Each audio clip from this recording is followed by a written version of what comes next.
Un privilegio para mí una vez más poder estar aquí con ustedes compartiendo la palabra de nuestro Señor. Y qué bueno que están aquí. ¿Por qué no le dice a la persona que está a su lado, qué bueno que estás aquí? Dile a la persona del otro lado, qué bueno que estás aquí. Porque el Señor nos ha traído a cada uno de nosotros aquí este día para celebrarlo a Él y para recibir el consejo de su palabra. En la historia del mundo siempre han visto diferentes tipos de reyes. Han visto reyes buenos que han reinado sobre sus pueblos, que han cuidado de sus pueblos, pero también han visto reyes que simplemente quieren el poder, que buscan todas las maneras que puedan para recibir todo el poder. Han visto reyes buenos, han visto reyes malos, reyes enfocados, reyes con la mente un poquito zafada, que simplemente quieren hacer lo que ellos quieren hacer. En la historia del mundo hemos tenido en todo el mundo diferentes tipos de reyes. Un rey en particular no es un rey, sino es un emperador. Fue un emperador en el quinto siglo. Él se llamaba el emperador Teodosio el segundo. Y reinó sobre el reinado bizantino en el siglo V. Y fue conocido como un hombre amable, un erudito y fácilmente dominable. Él permitió que su gobierno fuera controlada por una sucesión de familiares y de ministros. Entonces, aunque fue conocido como un hombre muy inteligente, es también conocido como un hombre que realmente no gobernaba. Algunos datos interesantes de Teodosio el segundo es que primeramente es que él empezó a gobernar o reinar a la edad de 7 años. 7 añitos tenía este hombre cuando empezó a reinar. También construyó las legendarias murallas teodosianas, enormes murallas que tienen 3 niveles ahí en su palacio para proteger a Constantinopla de sus enemigos. Algunos de ellos eran los hunos, los persas y entre ellos más enemigos que tenían. Pero esas murallas defendían y protegían a su reinado. Otro dato interesante es que él fue el anfitrión en el concilio de Éfeso en el año 431 después de Cristo, donde en ese concilio fue condenado como herejía el nestorianismo. Esta herejía que dice que Jesús existía en 2 personas, una persona divina y una persona humana en un mismo ser. Entonces fue condenada esa herejía porque nosotros creemos que en Cristo una sola persona con 2 naturalezas, 100% Dios, 100% hombre. Entonces, unos datos interesantes de este rey Teodosio. El problema del rey o el emperador Teodosio II es que él no era un guerrero. No le importaba ir a la guerra. Nunca dirigió sus soldados a una batalla. Lo que él hacía es que él enviaba su militar con los comandantes y en varias ocasiones durante su reinado él mandó a sus soldados a África, a los persas y a los hunos, dando autoridad a los comandantes mientras él se quedaba en su palacio.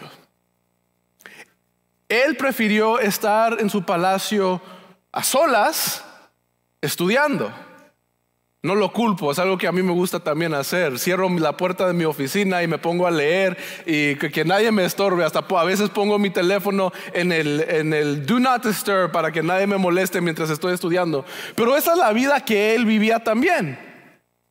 En vez de ir y pelear con sus guerreros, él mandaba a los capitanes y a los comandantes, y él se quedaba en su palacio a estudiar, que nadie lo molestara. Algunos historiadores dicen que él era de voluntad débil y que rara vez actuaba en momentos de crisis. Las consecuencias de su pasividad: como nunca dirigió su ejército a la guerra, la imagen de la fuerza del imperio fue dañada, la que envalentonó a sus enemigos como los hunos y los persas. En otras palabras, los hizo a ellos sentirse más fuertes y a su propio palacio y su propio reino sentirse débil. También, como rara vez tomaba decisiones, dependía demasiado de sus asesores judiciales, y esto causaba fricciones y causó divisiones en las cortes de su palacio. En sus días se decía de él: el emperador reina, pero otros gobiernan.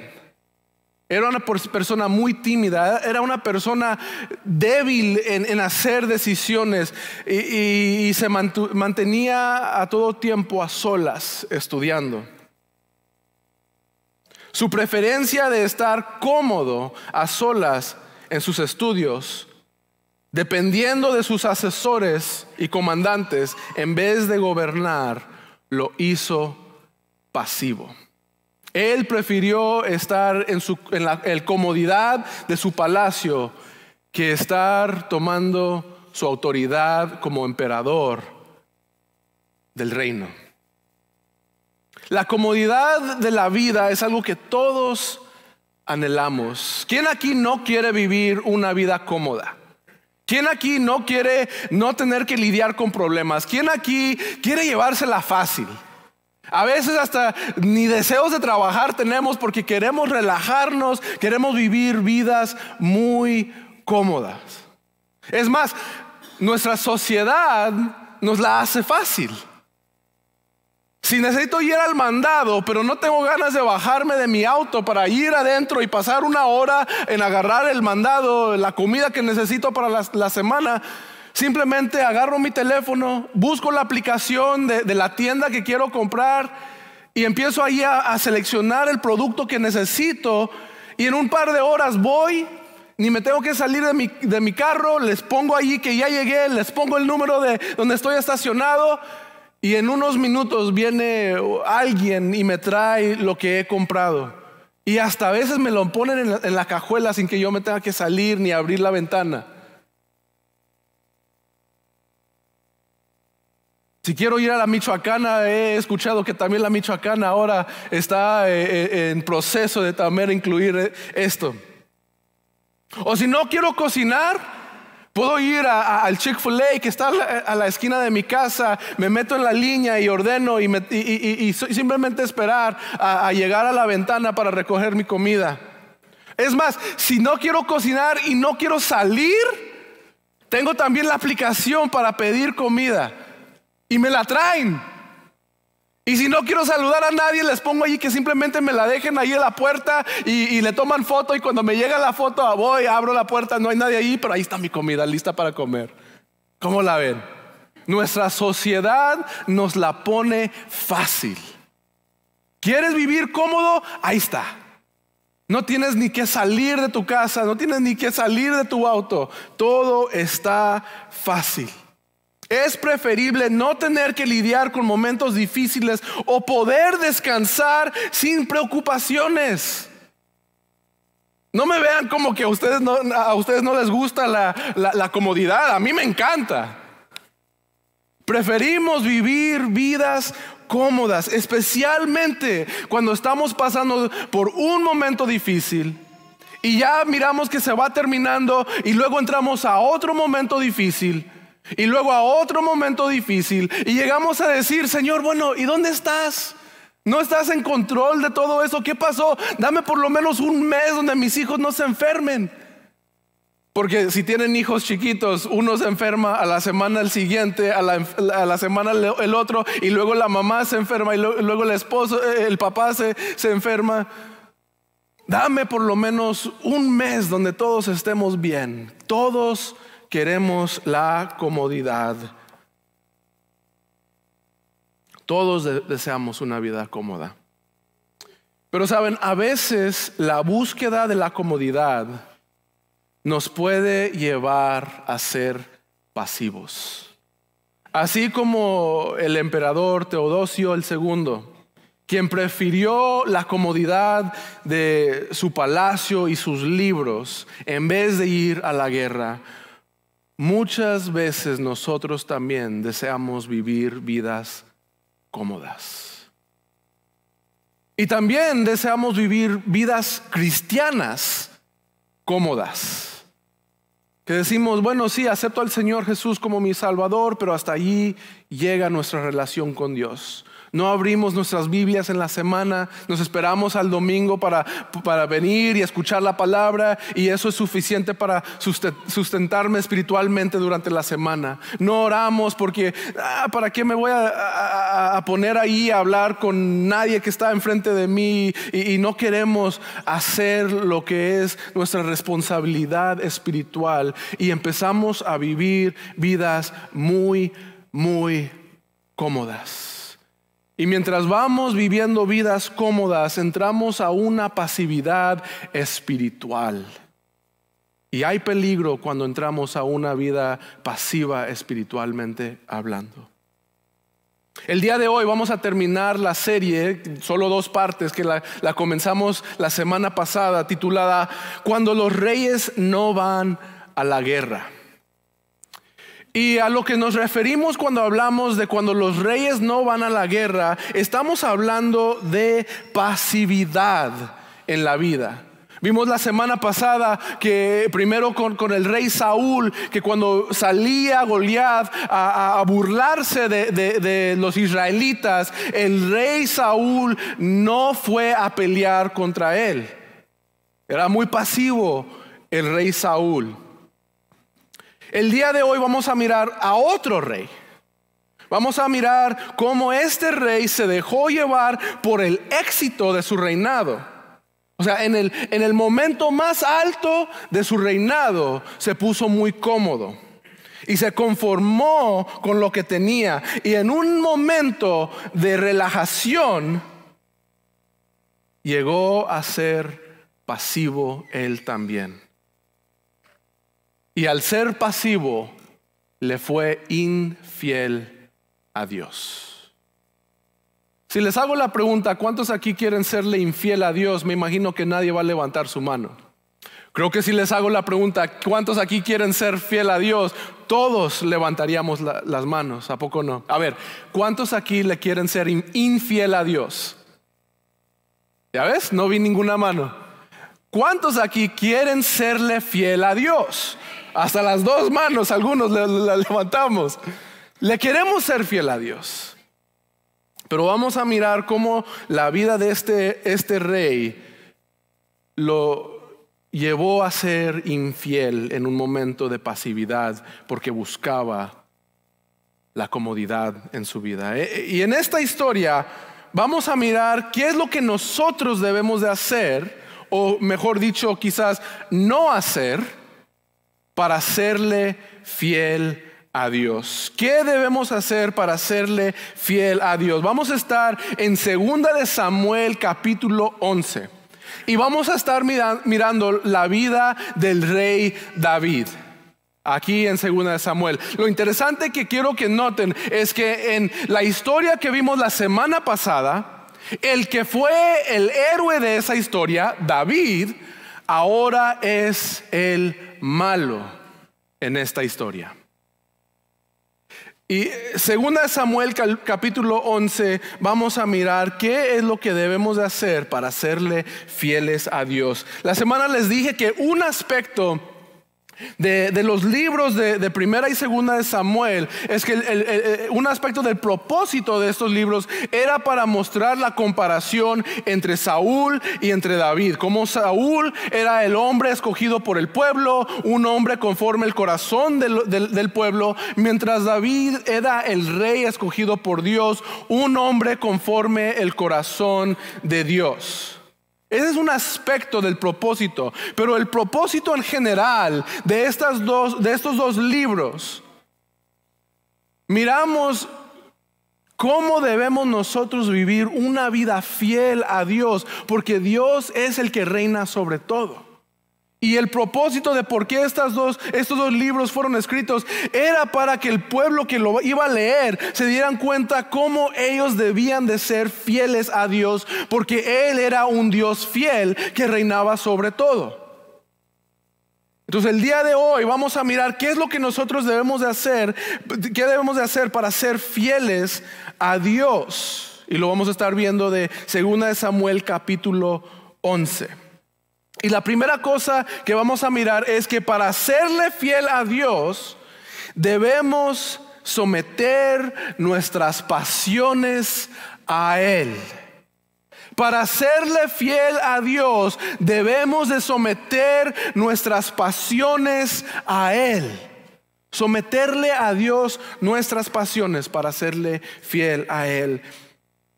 Segunda Samuel capítulo 11 comienza así en el verso 1. Aconteció en la primavera, en el tiempo cuando los reyes salen a la batalla, David envió a Joab y con él a sus siervos y a todo Israel. Y destruyeron a los amonitas y sitiaron a Rabá. Pero David permaneció en Jerusalén. Aquí el autor de Samuel nos está dando un momento así tipo en las novelas, cuando algo dramático está sucediendo y entra una de las actrices y mira lo que está sucediendo y la cámara se enfoca en la cara de ella y ella le hace ¡ah! Nos dice aquí, cuando los reyes van a la batalla, David permaneció en Jerusalén. Y aquí es uno de los momentos cuando lo leemos que decimos, ¡oh! El rey no fue a la batalla. Y en vez de ir a la batalla, miramos en el verso 2 que dice: al atardecer David se levantó de su lecho y se paseaba por el terrado de la casa del rey. Y desde el terrado vio a una mujer que se estaba bañando. Y la mujer era de aspecto muy hermoso. El verso 3 dice: David mandó a preguntar acerca de aquella mujer, y alguien dijo: ¿no es esta Betsabé, hija de Eliam, mujer de Urías el hitita?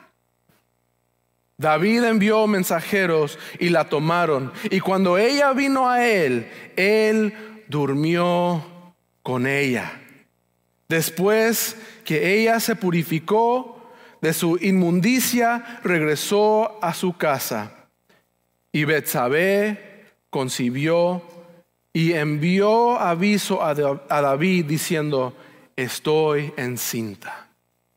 Entonces miramos a David no yendo a la batalla, sino lo miramos al atardecer parado en el techo de su palacio, mirando quizá todo su reinado, todo el reino, todo el palacio, todo lo que le pertenecía. Igual dije, David está en el punto más alto de su reinado. Y ahora lo miramos parado en la punta más alta de su palacio. Pero no solo eso, lo miramos parado en la punta más alta de toda Jerusalén, porque desde el techo de su palacio él podía mirar hacia abajo y observar todo lo que le pertenecía a él. Y en ese momento que él observaba todo lo que le pertenecía, miró a una mujer bañándose, a una mujer que no le pertenecía a él. Y dice que él mandó pedir a sus mensajeros a ir y traerla a él. Y dice que se acostó con ella. Pero luego aquí también el autor nos da otro momento de esos de cuando dice que ella se regresó a su casa y le manda decir a David que ella estaba embarazada. ¿Y qué debe de hacer ahora David? Porque tomó una mujer que no le pertenecía a él, pero le perteneció a otro hombre, a Urías el hitita. No se los voy a leer, pero la historia continúa que David, al saber que esta mujer Betsabé estaba embarazada, envió a sus mensajeros a la batalla y le dijo a Joab que le enviara a él a Urías el hitita, quien estaba en la batalla, para venir con él. Y el plan que David tenía con Urías es que después de llegar, de estar lejos de su casa por mucho tiempo, después de un viaje largo, era que él viniera, que se fuera a su casa y que se acostara con su esposa. Y decía ahí David, bueno, haciendo esto ya la hice, nadie se va a enterar. Cuando ella dé a luz a este bebé, todos van a decir, bueno, es el hijo de Urías el hitita, porque él vino de la guerra durante ese tiempo que se embarazó. Y decía ahí David, bueno, aquí lavo mis manos y ya salí con la mía. Pero dice la historia que cuando viene Urías, David le empieza a preguntar en cuanto a cómo está la batalla, cómo está Joab. Ok, está bueno, vete a tu casa y luego te puedes regresar a la guerra. Pero en vez de irse a su casa, dice la historia que Urías el hitita se quedó a la puerta del palacio del rey y allí se durmió. Quizás en frustración, viendo que sus planes estaban frustrados, David, cuando se enteró que Urías no había descendido a ir y a acostarse con su esposa, llamó otra vez a Urías y le preguntó, ¿por qué no bajaste a tu casa? En el verso 10, al final del verso 10. Y luego en el verso 11 dice, Urías respondió a David, el arca, Israel y Judá están bajo tiendas, y mi señor Joab y los siervos de mi señor acampan a campo abierto. ¿He de ir yo a mi casa para comer, beber y acostarme con mi mujer? Por su vida, dice Urías al rey, y la vida de su alma, que no haré tal cosa. Entonces sigue diciendo en el siguiente verso que David tiene otro plan. Y el plan es invitar a Urías a comer con él. Y dice que comen y beben hasta el punto que Urías se embriaga, se pone borracho. Y dice, quizás si él está borracho, David hablando, lo mando y ahora sí se acuesta con su esposa. Luego él se regresa a la batalla. Cuando ella empieza a mostrar señales que está embarazada, todos van a decir, es que Urías regresó de la batalla y se acostó con su mujer. Pero ahí otra vez vemos que el plan del rey fueron frustrados una vez más. Porque nos dice que en vez de ir a su casa, Urías se fue y se quedó con todos los siervos del rey y se durmió allá. Otra vez, viendo David que su plan se había frustrado, dijo, ok, si no lo puedo vencer así, voy a tener que hacer que Urías muera en la batalla. Entonces escribe una carta a Joab, el comandante del ejército de Israel, para decirle a Joab que pusiera a Urías en la parte más enfrente de la batalla más difícil, con el plan, no le dice esto, que Urías se muriera en esa batalla. Entonces escribe esta carta, se la da a Urías. Y Urías va a la batalla y se lo entrega a Joab. Y dice que Joab lo pone enfrente de la batalla. Y ahí él y otros soldados mueren. Pero quiero que noten algo muy particular en la comparación que el autor de Samuel nos da entre David y Urías. David, podemos ver, era un hombre infiel. David era un hombre dado a sus deleites. Sabemos eso porque cuando él vio a Betsabé bañándose, él empezó a preguntar quién es ella. Y cuando le dijeron quién era, no le importó de quién le pertenecía ella como esposa. Entonces mandó a traerla y se acostó con ella. Era una persona también en este momento interesado en sí mismo. Le importó más la comodidad de su palacio en vez de ir a la guerra. Y también se interesó más en sus propios deleites que en respetar que Betsabé le pertenecía a otro hombre. Entonces David es infiel, dado a sus deleites e interesado en sí mismo. Comparado a Urías, Urías es un hombre fiel. Es un hombre abstinente y es una persona abnegada. Tenía todo el derecho Urías al regresar de irse a acostarse con su esposa. Pero en vez de hacer eso, él reconoce que no puede hacer eso mientras el arca, Joab y todos sus amigos están allá en la guerra.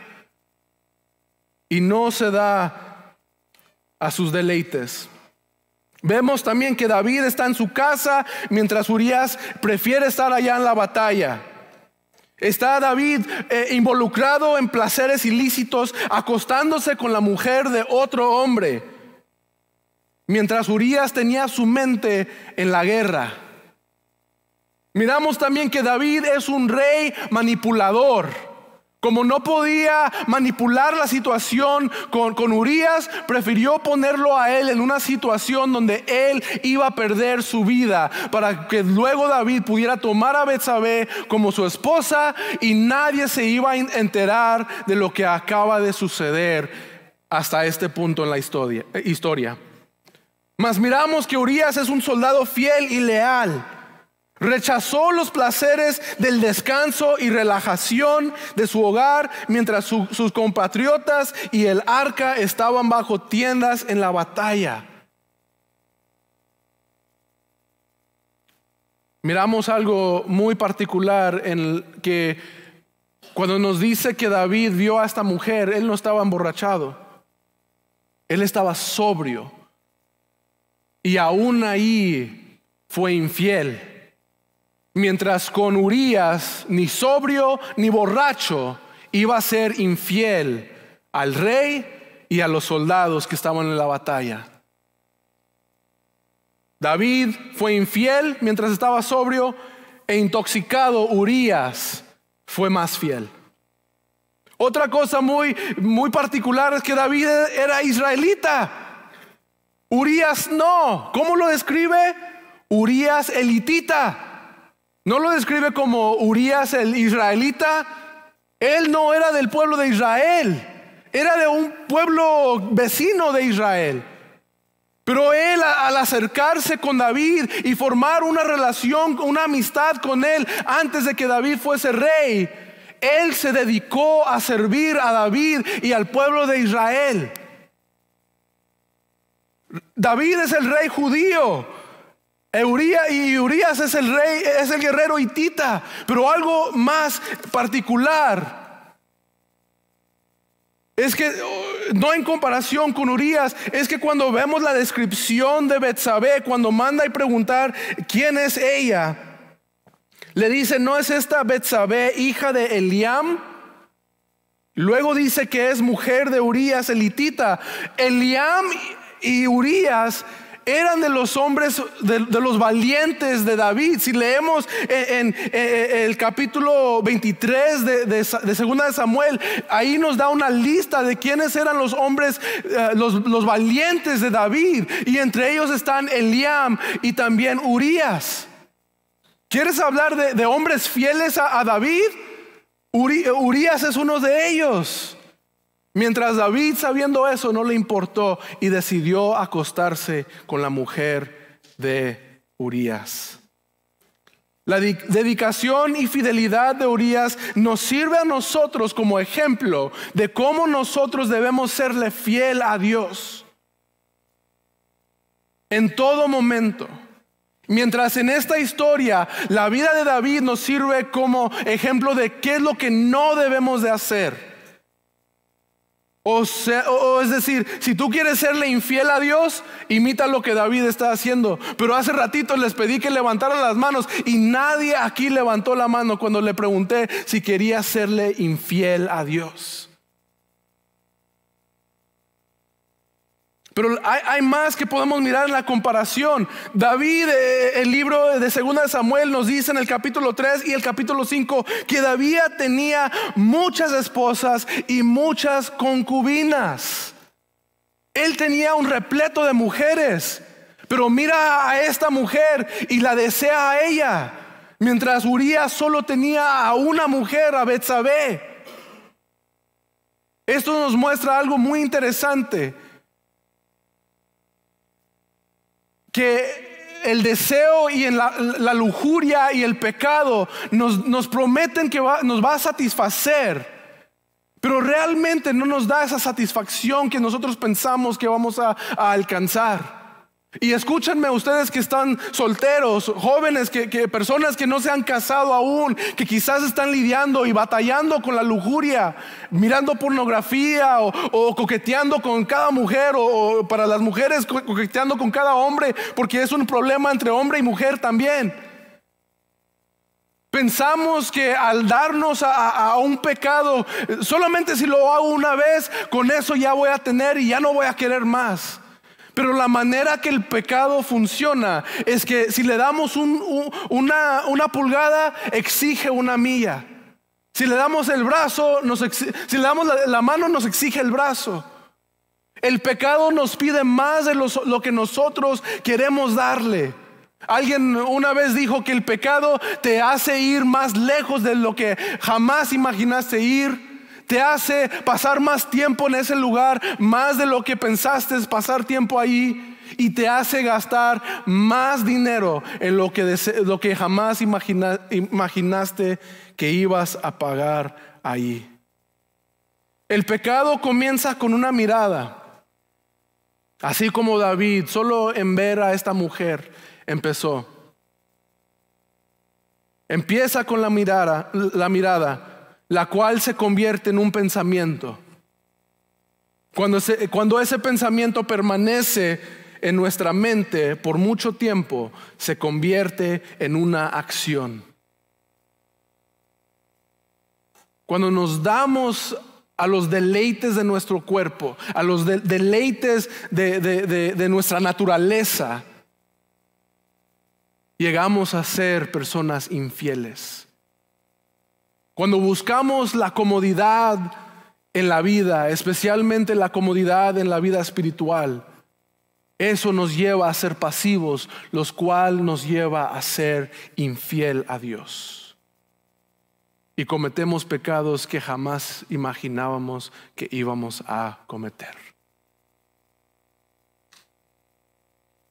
No podemos subestimar el poder del pecado. Es por eso que en Romanos 6 el apóstol Pablo nos dice que no den sus miembros al servicio del pecado, sino presenten sus miembros al hacer cosas buenas y rectas delante de Dios. Hermanos, el pecado, aunque queramos creerlo o no, el pecado es poderoso. El pecado tiene una influencia que si no cuidamos de nuestra relación con el pecado, muy fácilmente nos viene y nos sobreapodera y damos y hacemos lo que el poder del pecado nos manda a hacer. Para serle fiel a Dios, tenemos que presentar nuestras pasiones y someterlas a Dios. Esto quiere decir que tenemos que declarar una guerra en contra de nuestras pasiones, en contra del pecado, en contra de esa cosa que nos tienta y nos hace caer y serle infiel a Dios.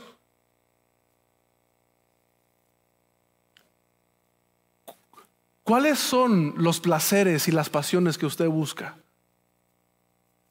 ¿Cuál es esa cosa que tú sabes, que te has dado cuenta que cuando entra ese pensamiento en tu mente, de ahí ya se acabó todo.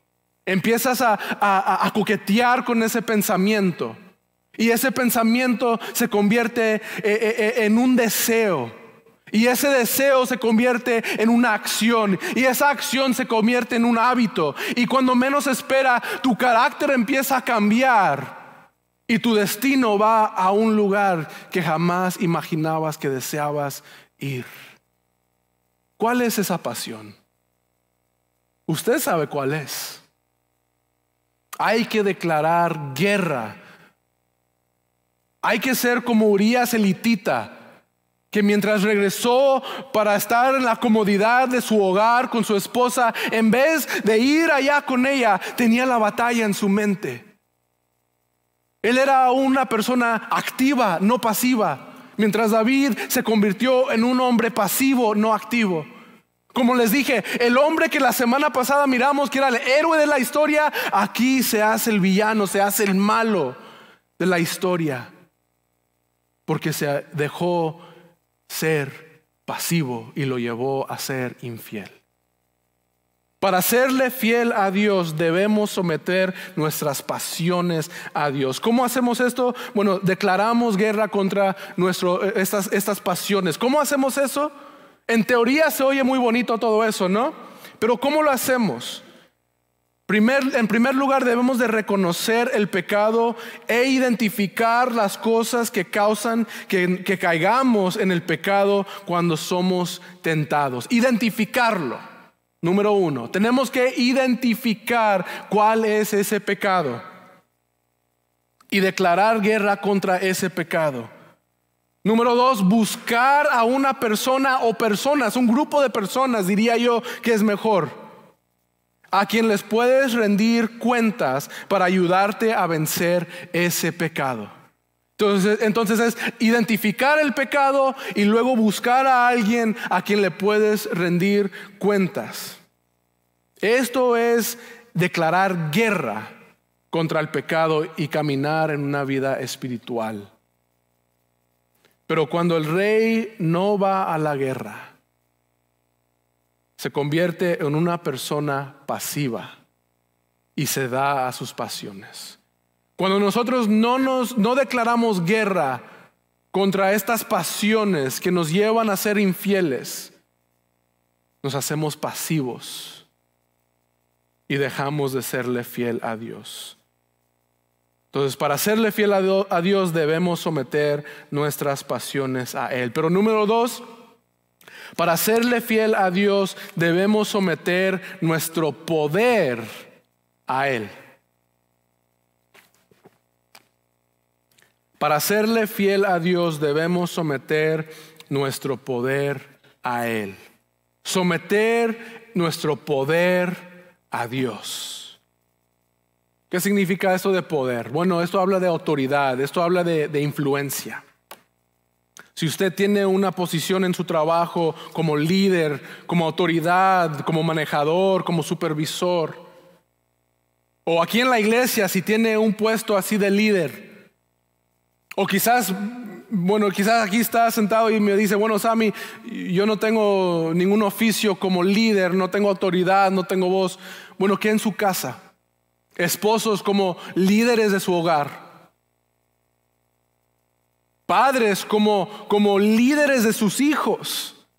Tienen esa autoridad sobre sus hijos. Pero muchas veces cuando recibimos poder, pensamos que somos reyes de todo el mundo. Así como está sucediendo aquí en la historia con la vida de David. La voz de David llevaba autoridad. Nadie lo dudaba. Él decía, ve, y los soldados iban. Él le decía a sus mensajeros, tráiganme, y ni lo cuestionaban. Ellos fueron y trajeron a Betsabé a él, sin hacer ninguna pregunta. David tenía una voz de autoridad. Él tenía poder. Pero el problema de David es que en la comodidad de su reinado, Al hacerse pasivo, él abusó del poder que él tenía. Abusó primero de Betsabé. Betsabé fue inocente en esta historia. Ella salió como era costumbre al atardecer en la primavera, cuando hacía un calorón en Jerusalén, un desierto. Salían de noche y se bañaba la gente a esa noche para refrescarse durante un día tan caluroso y una noche que igual iba a ser calurosa. Y ella salió a bañarse, no sabiendo que el rey iba a estar en el techo de su palacio. Es más, quizás ella pensó, bueno, todo Israel está en la guerra, el rey definitivamente está allá en la guerra también. David abusó de Betsabé, pero no solo abusó de Betsabé, también abusó de Urías, este soldado fiel, este soldado que dedicó su vida a la vida de David y al alma de David. David sabía que Urías haría cualquier cosa por él. Pero David abusó de su poder y de su autoridad cuando él hizo traer a Urías, pero luego cuando su plan fue frustrado y mandó a Urías con esa carta, con su sentencia de muerte, de regreso a la batalla. En vez de mirar a Urías como un hombre fiel, como un soldado fiel, lo mandó a que lo mataran. Y Urías murió en la batalla, él con otros soldados más. Pero también David abusó de Joab, abusó del comandante de todo su ejército, al hacer que Joab enviara a Urías, pero luego también a manipular la estrategia que Joab tenía en la batalla, al decirle a Joab, pon a Urías en la parte más enfrente de la batalla, más horrible. Pero no solo eso. No solo en hacer eso manipuló a Joab. En el verso 25 dice, cuando Urías muere y Joab manda a un mensajero a David para decirle lo que había sucedido, que muchos soldados habían muerto en la batalla, le dice Joab al mensajero que si el rey se enoja, que simplemente le diga a él, Urías también murió. Viene el mensajero, le dice todo a David, y David manda a decirle a Joab por medio del mensajero en el verso 25. Dice, entonces David dijo al mensajero, así dirás a Joab. Miren esto, no tengas pesar por esto, porque la espada devora tanto a uno como al otro. Haz más fuerte tu combate contra la ciudad y destrúyela. Y tú aliéntalo. Al mensajero le dice, pero le dice a Joab que no tenga por pesar lo que acababa de suceder. Pero me gusta cómo la Reina Valera traduce esta frase, no tengas pesar por esto. La Reina Valera lo traduce como que esto no parezca malo en tus ojos. En otras palabras, el plan, el mensaje que David había mandado desde el principio, de que Joab pusiera a Urías en la parte más enfrente de la batalla más horrible, y el fallecimiento de Urías, David le dice a Joab que esto no parezca malo en tus ojos. Pero nosotros, como los lectores, los que estamos leyendo esta historia, tenemos una vista más amplia de lo que ha sucedido aquí. Joab quizás simplemente está pensando, al poner a Urías y los soldados aquí, David me está tratando de consolar, que no vea, que no mire esto como que es algo malo. Pero nosotros vemos desde el inicio de la historia que todo lo que David estaba haciendo hasta este punto era malo. Y en los ojos de David, él estaba tratando de manipular la situación para que no se dijera que era malo. Pero noten algo aún más interesante en esto. En todo este capítulo Dios no es mencionado hasta que llegamos al verso 27.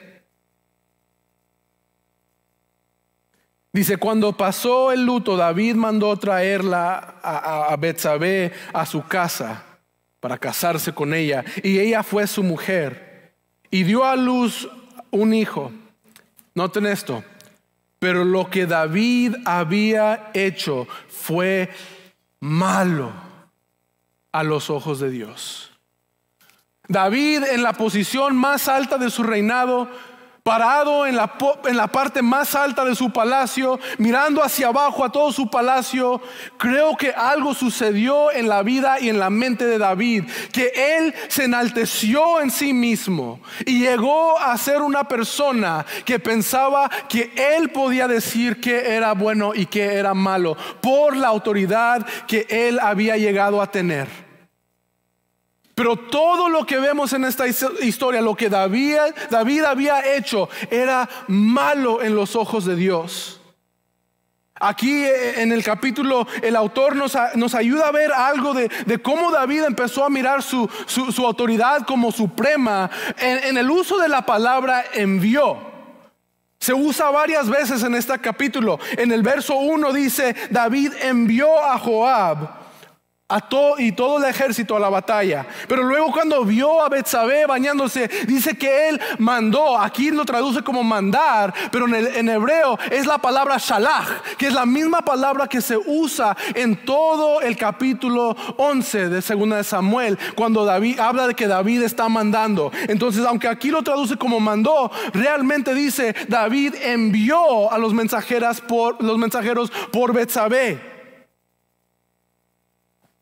Luego también él envió a Joab que Urías regresara. Y cuando envió a Urías con la sentencia de muerte que él tenía, ahí miramos que David, la autoridad de él había llegado a un momento tan alto que él empezó a decir, aquí yo mando, hasta el punto de decir lo que es malo es bueno. Y le dice a Joab, que no dejes que esto se vea malo en tus ojos.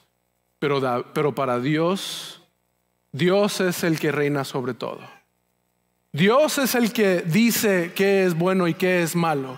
Dios es quien decide todo eso. Y nosotros no estamos en la posición para decir qué es bueno y qué es malo, sino simplemente someter nuestro poder, nuestra autoridad, nuestra influencia a Él. Y decir, sí Señor, lo que tú dices que es bueno y lo que tú dices que es malo. Pero en este uso de la palabra envió, al fin entra Dios para que la historia quede clara de quién tiene la soberanía sobre todo el mundo. En el capítulo 12, verso 1, comienza ese verso diciendo, entonces el Señor envió. Y si sabemos la historia, Dios envió al profeta Natán a David para confrontarlo por lo que acababa de hacer. Porque aquella cosa que David había dicho que no pareciera malo en los ojos de Joab, Dios estaba diciendo que eso es malo. Y la historia es que Natán va y lo confronta por eso. Y porque David realmente era un hombre fiel, miramos aquí que él no era perfecto. David se arrepiente por lo que había hecho. Queridos, debemos de serle fiel a Dios, sometiendo nuestro poder a Él. Para serle fiel a Dios debemos someter nuestro poder y decir, Señor, todo lo que yo hago, toda la autoridad que yo tengo, la tengo para servirte a ti. Ahí en tu trabajo, la autoridad que te han dado allí, úsalo para glorificar a Dios, no para enaltecerte, no para decir yo soy el rey de mi trabajo, sino para servir fielmente a Dios allí.